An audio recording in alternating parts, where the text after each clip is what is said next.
Hi, everyone. Welcome to Let's Talk. My name is Nick Cosgrove, and I'm joined today by Sherri Motohashi. Sherri, welcome. Hi, thank you. Nice to Sherri, be one of here. the thank you. One of the reasons I wanted to get you on today's episode was you have quite the story to tell about a weight loss transformation. And before we start, why don't we tell everyone who you are and what you do for a living? Sure. Well, as you said, my name's Sherri Motohashi. I'm the principal and general manager of an international language school here in Vancouver. Okay. Now, how long have you, or when did you start working out with weights? With weights, I'm going to say about 2 years ago. Okay. Yeah. So let's start from the beginning. I've looked at your photos on Instagram and I see these photos of this amazing physical transformation. How and when did that start? I'd say it started about 3.5, 4 years ago. Okay. I had kind of a Harajuku moment, if you're familiar with that term. Okay. It's an epiphany. Okay. Okay. I was in a change room, actually in Metrotown, Okay. trying on clothing that I hope would make me look more attractive. Right. It did not. At that point, I was probably close to a size 22. Oh, wow. Okay. Uh, I don't know how much I weighed because I was too scared to weigh myself, Right. but I'm going to guess about 100 pounds more than I weigh now. Okay. And this was 3 years ago? 3.5 to 4 years ago. Okay. All right. Okay. And then the original kind of push for me to make a change was pure vanity at that point. Okay. Yeah. I wanted to look better. Right. Okay. So at that point, had you ever set foot in the gym before, or had you never done any physical exercise whatsoever? Not for many, many, many, many, many years. Okay. Yeah, it had been a very long time. Okay. So vanity is your main motivation to get back in the gym. Okay. So take me from there. Where do you start? So at first I thought I just want to lose all the weight. So I did a very drastic calorie cut. Okay. Because before that I had off and on tried different ways to feel better. I actually felt really crappy too. I mean, this was another thing I wanted to change. Right. Physically, I felt terrible. Okay. I was exhausted. I was run down. I had a stomach ache every day, all day. Terrible digestive issues. I just felt like crap. Right. And I had no energy. And this was all lifestyle related? Yeah, I'd say so. Yeah. Okay. Okay.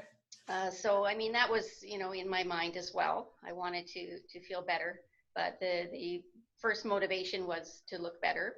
Right. And at that point, actually, I didn't really know much about nutrition and fitness other than I had tried different things such as eating healthy. Right.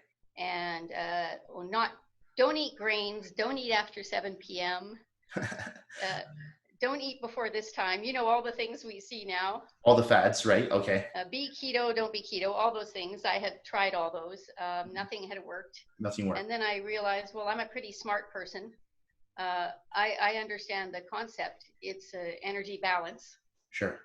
I need to cut a shitload of calories. Right. So that's what I did.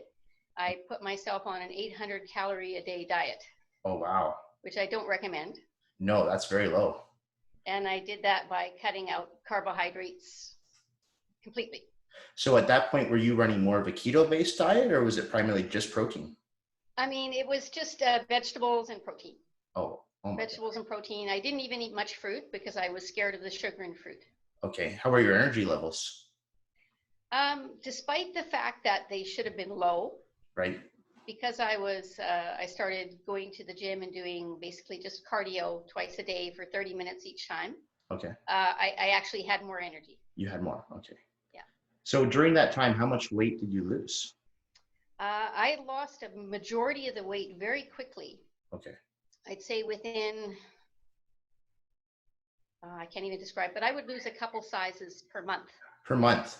Yeah, so I went from, let's say, from July to September, I was down to a size 10. Okay. And then within another couple of months after that, down to a size 8. And during that time, were you doing primarily just cardio and diet, or did you also incorporate weights at that time? I wasn't doing very much weights. I Okay, did a little bit of resistance cable stuff, but not much at all. okay. So you get down a few sizes, and then what? Uh, Actually, about a year later, Okay. I was enjoying my new looking small, Right, right. buying clothing that I liked, Sure. and taking lots of videos of myself running around up mountains. Of course. And then my son was looking at one of my videos and he said, you don't look good. Okay. I Too said, well, skinny? what do you mean? He said, Yeah. I know you think those little sweatpants look good on you, Right. but your bum is flapping in the wind. Oh, okay, okay, yeah. I had no muscle tone. I was basically skinny fat. You were the term, yeah, skinny fat. I was about to say. Okay. I was totally skinny fat. Right. And I looked at it and I was quite horrified. Yeah. I had no idea. And then that was when I joined a gym. Okay.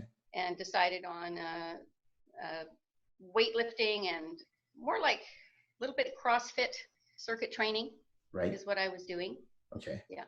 Now, when you started doing the weight training, were you still staying on that 800 calorie a day diet? No, I increased my calories, but for about another year, I still, avoided carbohydrates like the plague. I was very scared actually to eat again.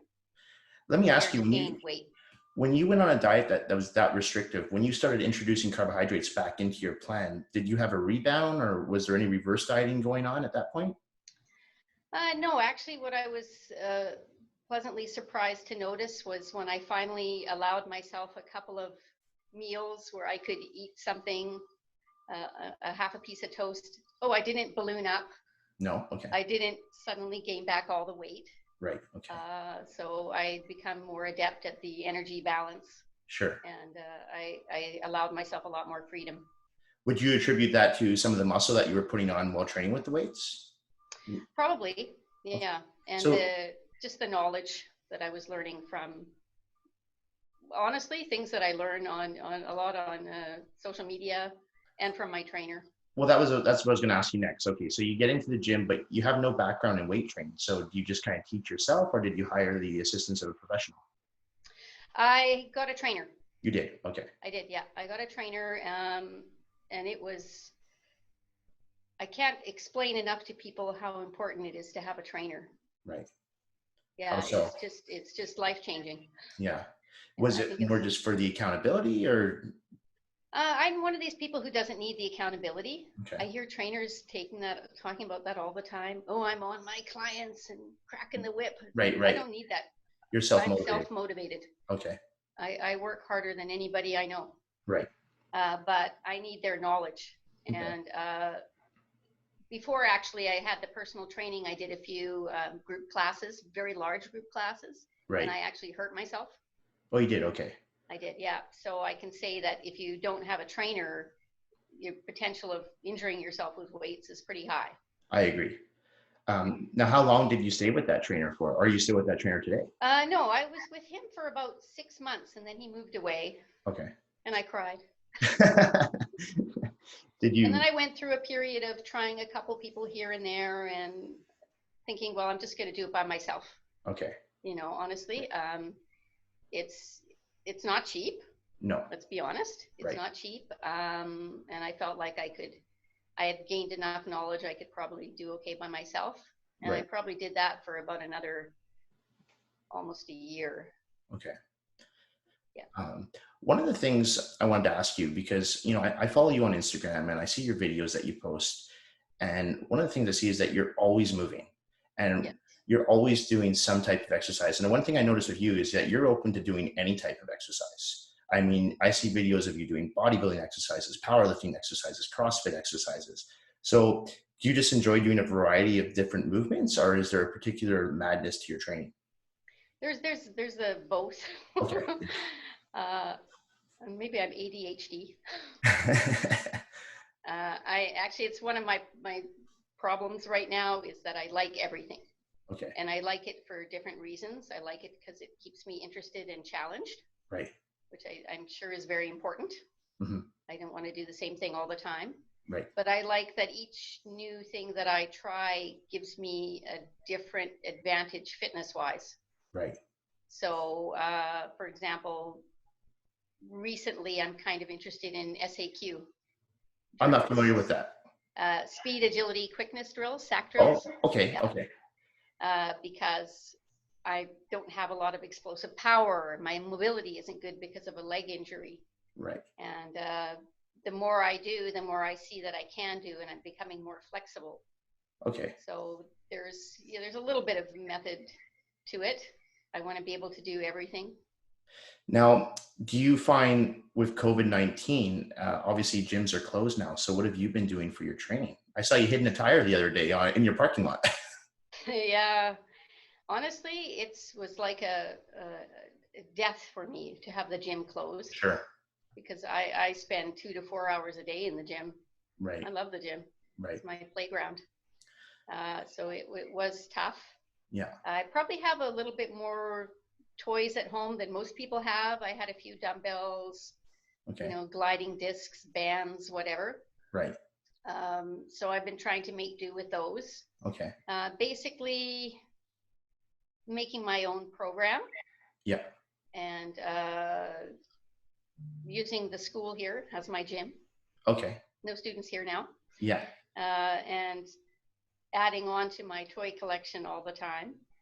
I love the tire and hammer. That's my stress relief. I saw that. Yeah. So yeah, my kids think I'm nuts.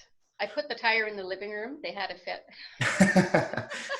It's funny because I was talking to someone yesterday on the channel and they were telling me they bought a bench and some dumbbells and put it in their living room. And they did this prior to COVID-19. I thought, what a great idea. But good luck finding that now.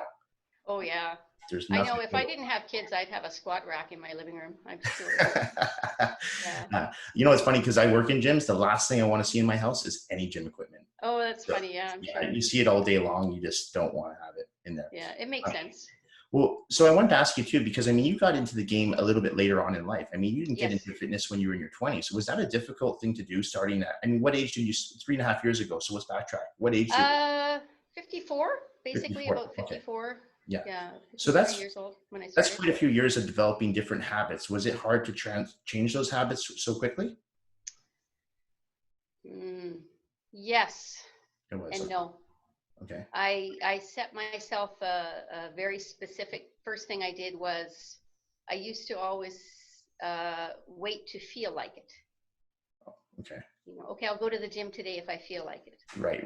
I'll eat this today if I feel like it. Right, okay. The problem is you never feel like it. No. So I set my new plan was every time I say I don't feel like it, I will stand up from the sofa. Okay. So I would get home from work, I would sit down, and then I would say, I wonder if I should go to the gym. I don't feel like it. And then I just stood up. Right. And I went. And 99% of the time, after 10 minutes there, I feel really good and I don't want to go home. Sure. And the kids are phoning and asking if I will ever come home. So even on the days when I don't feel like it, I trust that once I get there, I'm really going to feel like it. Sure. When you started training with weights after you'd lost all that weight, were you still weighing yourself on the scale periodically? Yeah. Okay. And not as often. Not as often, but when you would weigh yourself, was the scale starting to go up again? Or was it staying? I'm going to say this past year, yes. Yes, okay. So I definitely noticed, especially about a year ago, I decided I really wanted to focus on bodybuilding. Right. More. Okay. So I switched to a trainer that specializes in bodybuilding. Great. Okay. To really add, I really want to add muscle. Sure. I want power.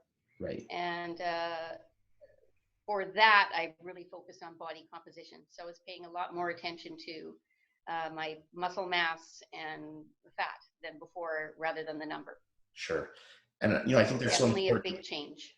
Well, and I think that's so important because myself personally, whenever I work with a new client, and I find this especially important for people who have just had a huge weight loss transformation like you did, and now they're looking to put on muscle, and then they start to get discouraged because the scale actually starts to creep up a little bit.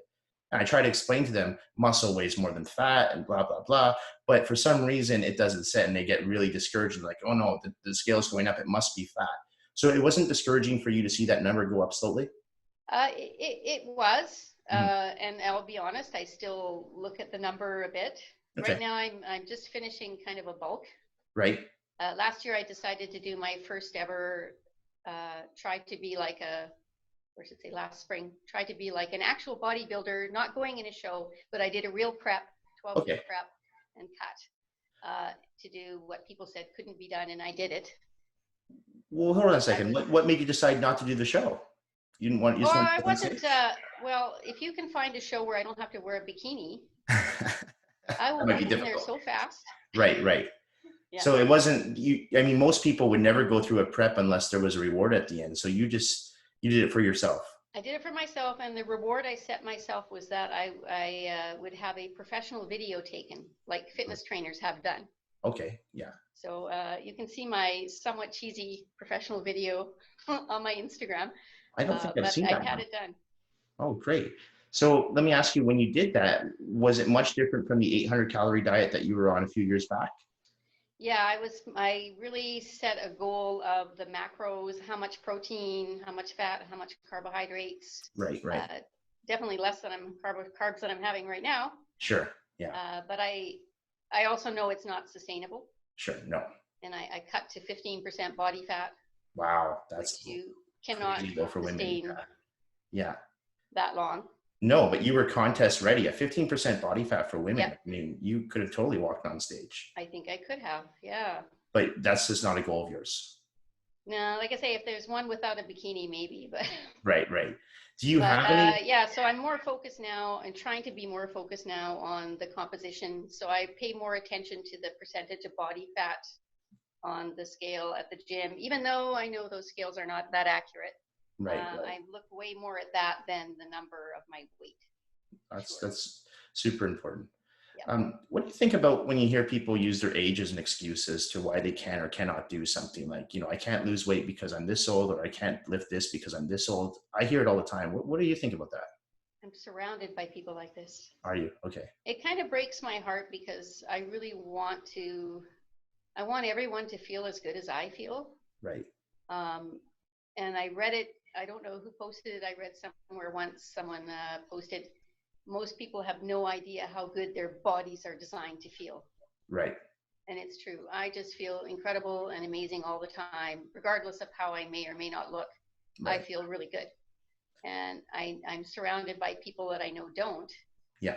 And using those similar excuses, oh, I don't have time, I'm too old, I have this problem, I have that problem. When I know a lot of that is reversible, it breaks my heart. Sure. But I'm unable to convince them. You can't. I had high blood pressure. Yeah. I have pins and screws and plates in my leg. Well, yeah, you mentioned a leg injury. What kind of leg injury did you have? I fell down a flight of stairs and shattered my left leg. Oh, wow. When I was on a business trip in Taiwan. Okay. And then I was very large at that point. You were. Okay. I'm lucky to be alive because the guy who had to carry me down. Yeah. From this rooftop garden was a like 80-pound Taiwanese paramedic. Right. Carrying me on his back. Yeah. That's where I thought I was going to buy it. Right. And then I never really rehabbed properly for that. Sure. Okay. Again, using lots of excuses. Does it still bother you while you train now? It does. It does. It bothers me, but so. You just tough it out. Just do it. You go through the motions. A lot of the problems that I had my bones were apparently close to chalk at that point. Really? And now my surgeon, the last time she looked at my x-rays, could not believe it. The transformation. She almost didn't think it was the same person's bones. Right. My bones are like iron. Yeah. So complete reversal. Right. I had high blood pressure. I don't now. Yeah, that's fantastic. So these things are reversible and you can have a better quality of life later. Sure. Would you say that you have more energy now than you did in your 20s and 30s?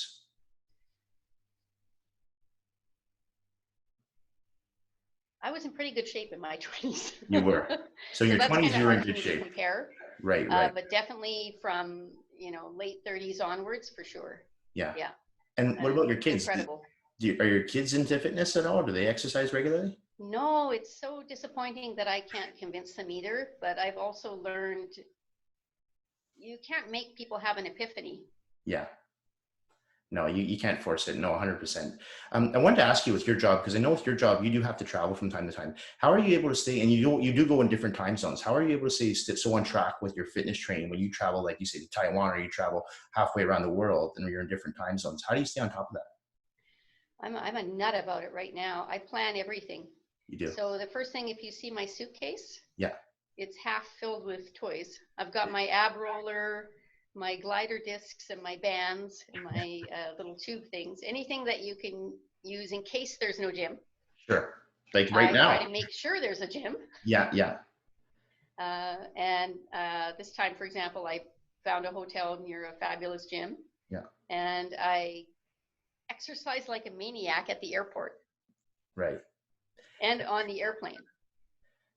That's amazing. I On the drive airplane. This is crazy. I'm up in the aisle with my bands, stretching. I do push-ups. I do it all on the airplane.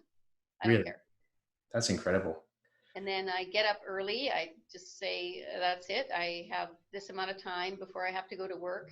Right. In Taiwan, my favorite mountain's a stop away on the train. Yeah. I get up at 6 a.m. I run up the mountain, and then I go to work. You run up the mountain. Yeah. That's incredible.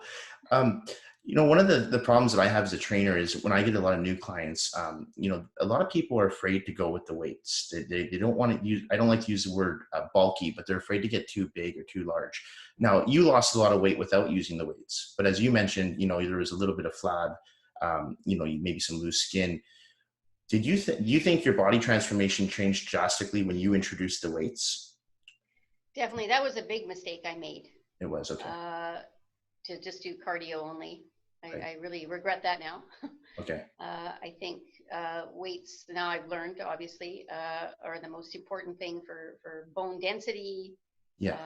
For not losing muscle as you tend to do when you're older. Right. I can't stress enough how important it is.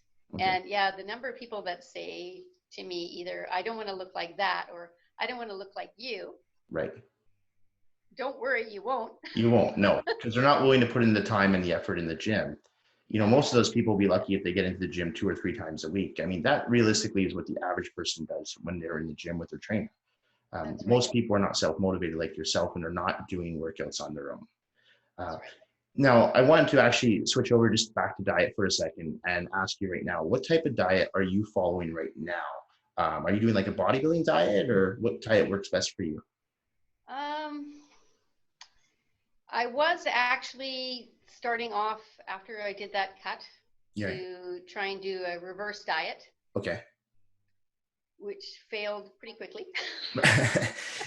For those that don't know, reverse diets are usually the diet plans as bodybuilding coaches we typically will put our clients on after the show, just so, as you know, when you start to cut calories drastically, the metabolism does slow down. And if you reintroduce those calories too quickly, the weight can come on way too fast, and it can be very uncomfortable. I will tell you from experience, most people don't stick to the reverse diet. After a show, you just want to eat everything in sight.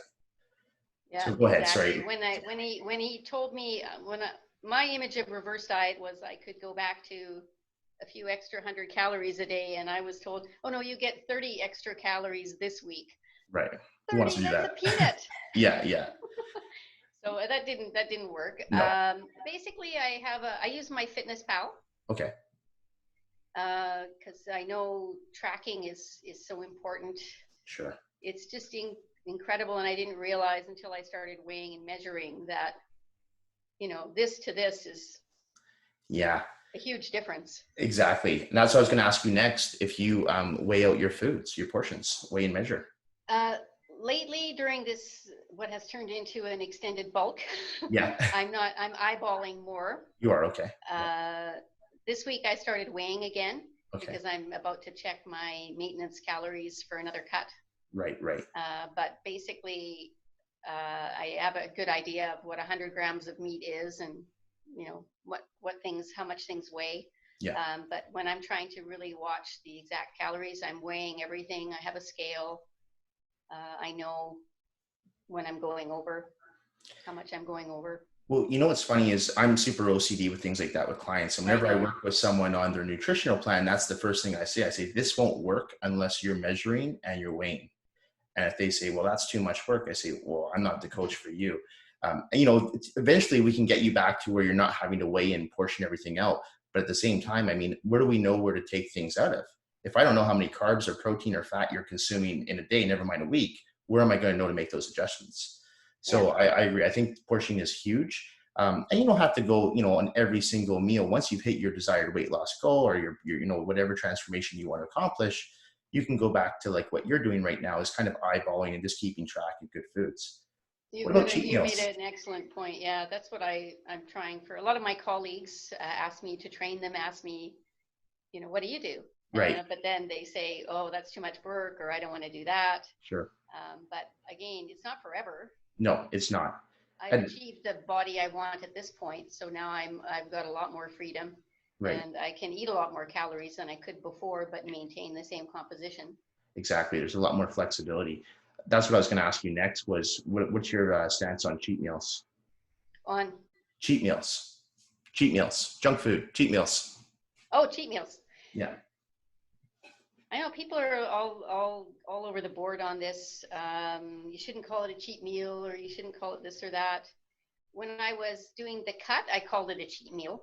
Okay. When I had one now and then. Right. Now I don't even think of it that way. I just No. think of my maximum amount of calories in the week. Sure. And if I go over one day, if I have a goal, I'm going to do a little less the next day. I don't worry about it as much.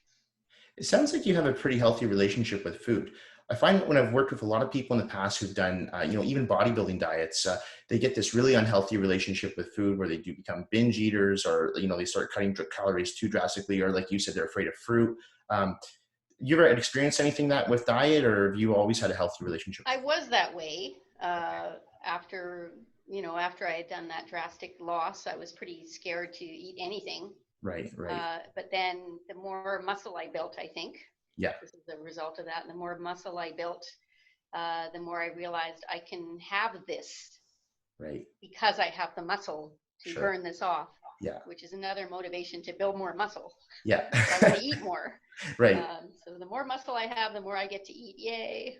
Well, and that's funny. That's another reason why I wanted to have you on today is because, yeah, your Instagram photos and your videos are really impressive, but you're always so positive too. You never seem to put up any negative posts, or you're never like, well, what's funny? A lot of people do. They put a lot of negativity into the industry, and, they say, don't do this, don't do that. You don't seem to lecture anyone about that. You just kind of say, do what works for you. Yeah, I'll be honest. Yeah. I see a lot of, like I said, those trainers who, I yell at my clients, or I do this, or I do that, or Sure. I shame them, or that's not the way I would want to be treated. And No. I've never had to have that kind of trainer.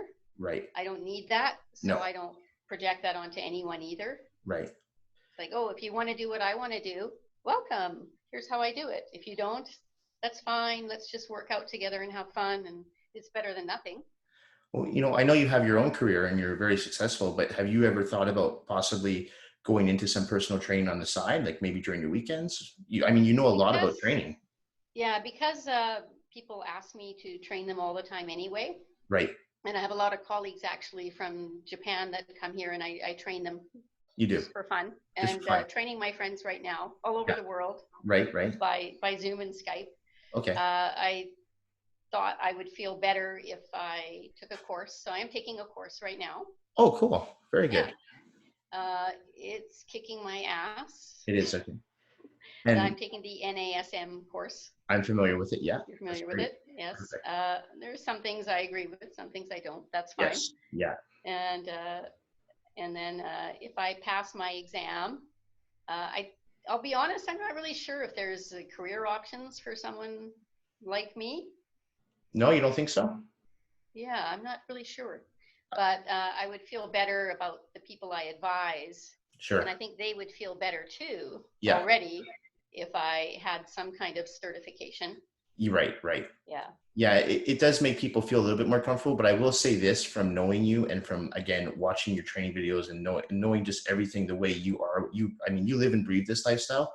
You know a lot more than a lot of trainers I know who are certified. So Oh, I think it's important to get your certification and your licensings, of course, but just like you said, you don't agree with everything that's in the textbook. And I remember when I was taking all these courses, there were numerous things that I didn't agree with. And I said, you know what, all you got to do is pass the test, and then you can kind of form your own thoughts and opinions and take your clients to what you believe is the right way to train. Because life is not a textbook, it's not exactly. all black and white, and you can't just give out generic programs to everybody. That's right.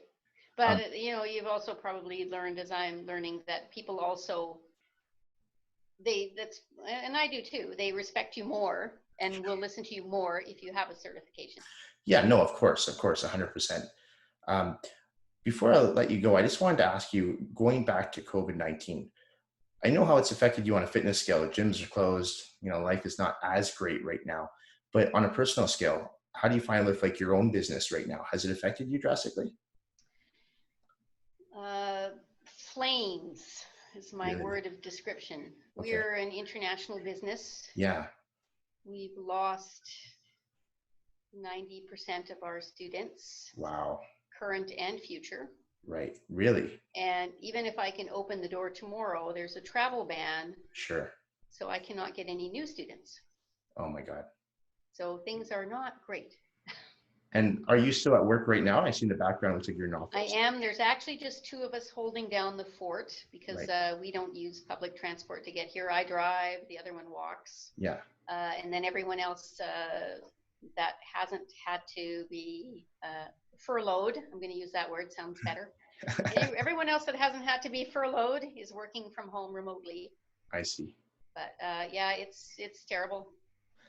Well, I know you have you're thinking maybe I don't want to go into the personal training industry. Maybe you will one day, maybe you won't. But I'd like to still share your Instagram with people, because I mean, you're one of the people I love watching your photos and your videos, because you always seem to be doing something new in the gym and something creative. And I love videos like that. I think it's Well, super that'd be impressive. great. So if you don't mind, I'm going to share your Instagram in the description to this video below.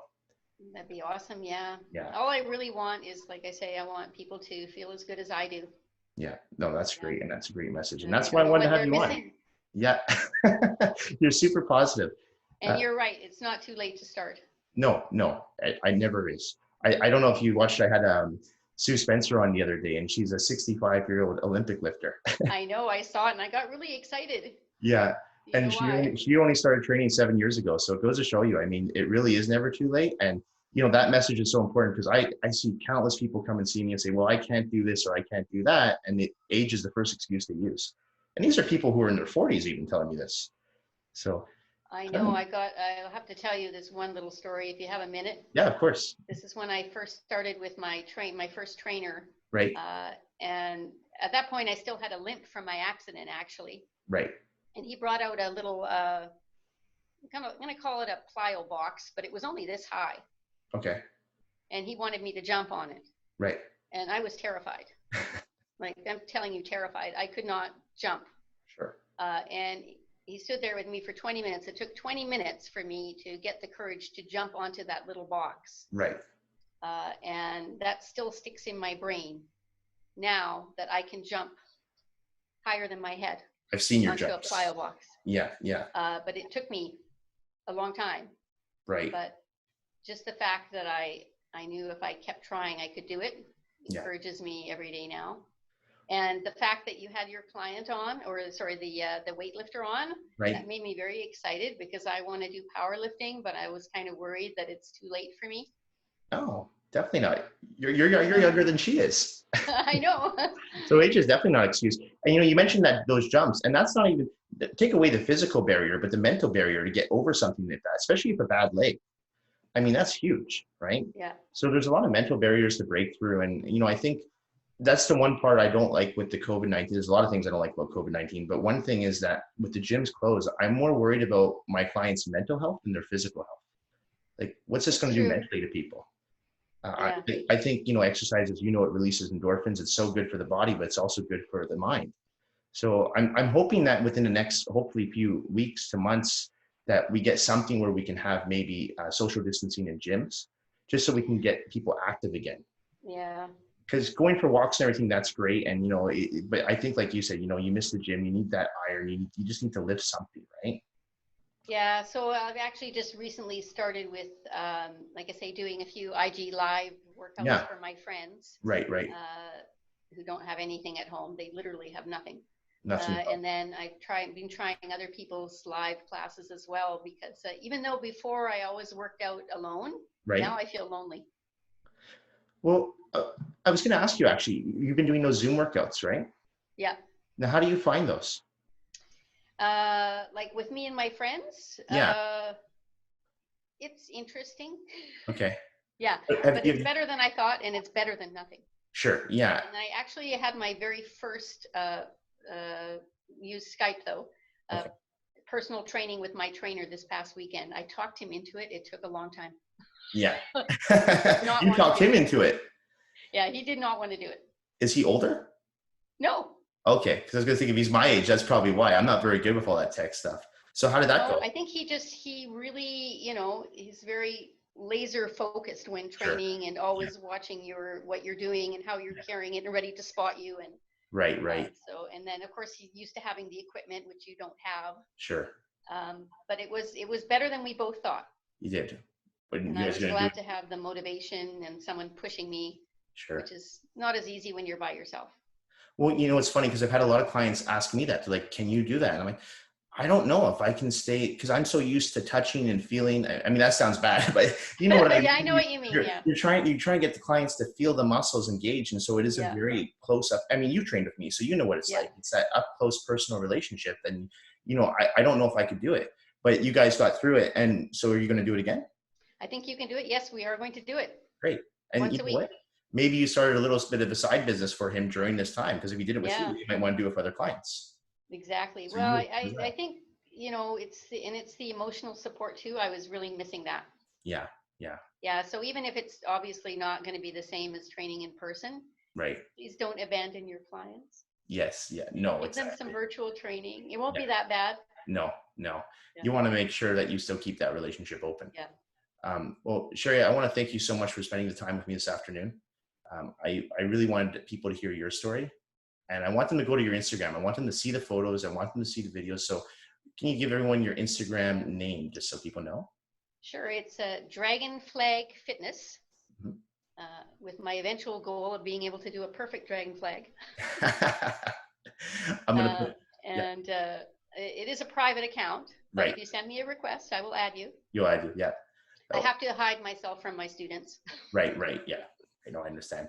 No, that's perfect. I will definitely put that into the description, because I do think your videos, you're one of the few people that I actually like watching your videos, and I like watching other people's videos and photos, but you're not taking butt selfies or things like that in the mirror. It's very motivating stuff. No, I think maybe one butt selfie once a year after my last cut, maybe. that you can do. That's warranted. That's fine. Yeah. I want to thank you so much again, Sherri, for coming on. And hopefully maybe you and I can do this again sometime, because I'm looking to maybe do an iron debate with a few people. And I think you'd be a perfect person to have on for this, because I know you've got a lot to say. So thank you very much. And I'll talk to you again soon. Okay. Talk to you soon. Thanks, Sherri. Have a great day. Bye. Bye.